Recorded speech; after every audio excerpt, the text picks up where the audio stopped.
गांव के एक कोने में एक पुराना आम का पेड़ था। उसी पेड़ की डालियों पर दो पक्षी रहते थे, तोता और मैना। तोता ज्ञानी था और मैना बहुत जिज्ञासु। एक दिन मैना ने पूछा, तोते भैया, इंसान रोज पूछते हैं कि जिंदगी में बड़ा कौन है, भाग्य या बुद्धि? क्या वाकई किस्मत से सब कुछ मिल सकता है? तोता मुस्कुराया, वैसे तो इस सवाल का जवाब कई बार सोच चुका हूँ। चल मैना बहन, तोता बोला, आज तुझे एक सच्ची कहानी सुनाता हूँ जिसमें ये सवाल खुद जवाब बन जाएगा।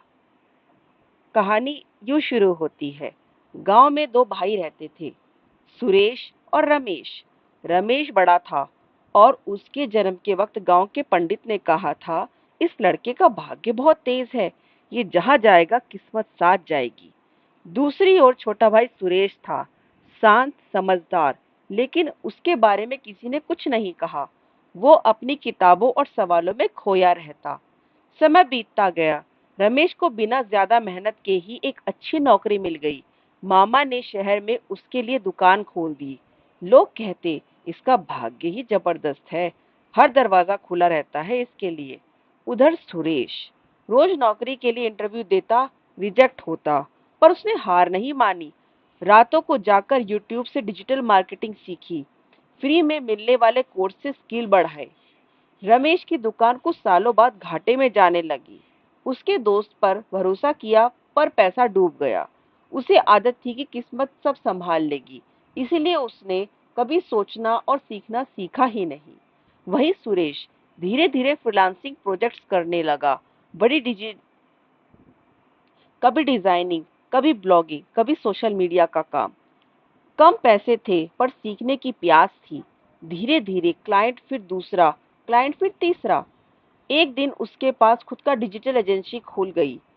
एक दिन रमेश, जो कभी दूसरों को नौकरी देता था, अब खुद सुरेश के ऑफिस में इंटरव्यू देने आया। उसे अपने ही छोटे भाई के सामने शर्मिंदगी महसूस हुई। मुझे समझ नहीं आ रहा सुरेश कि यह सब मेरे साथ क्यों हुआ, और तू जिससे कभी कुछ नहीं मिला आज इतना आगे कैसे निकल गया? सुरेश मुस्कुराया, भाई तू किस्मत पर ही जी रहा था और मैं हर दिन कुछ नया सीख रहा था। जब तू सो रहा था मैं कोशिश कर रहा था, और जब किस्मत ने तेरा साथ छोड़ा तब तेरे पास कुछ नहीं था, पर मेरी पूंजी मेरे दिमाग में थी, जिसे कोई छीन नहीं सकता। तोते ने कहा, देखा मैना, भाग्य एक दरवाजा खोल सकता है, लेकिन उस दरवाजे के पार चलने के लिए बुद्धि चाहिए। मैना बोली, तो भाग्य जरूरी है या नहीं? तोता बोला, जरूरी तो बारिश भी होती है, लेकिन छतरी ना हो तो भीगना तय है। बुद्धि वही छतरी है जो तूफानों से हमें बचा सकती है। भाग्य जन्म देता है, पर बुद्धि जीवन बनाती है।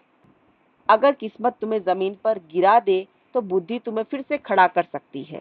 किस्मत मौका देती है, लेकिन सफलता मेहनत और सोच से मिलती है। तो अब आप बताइए, क्या आप रमेश जैसे हैं जो किस्मत पर चलते हैं, या सुरेश जैसे हैं जो अपने दिमाग से रास्ते बनाते हैं? कमेंट में जरूर लिखिए।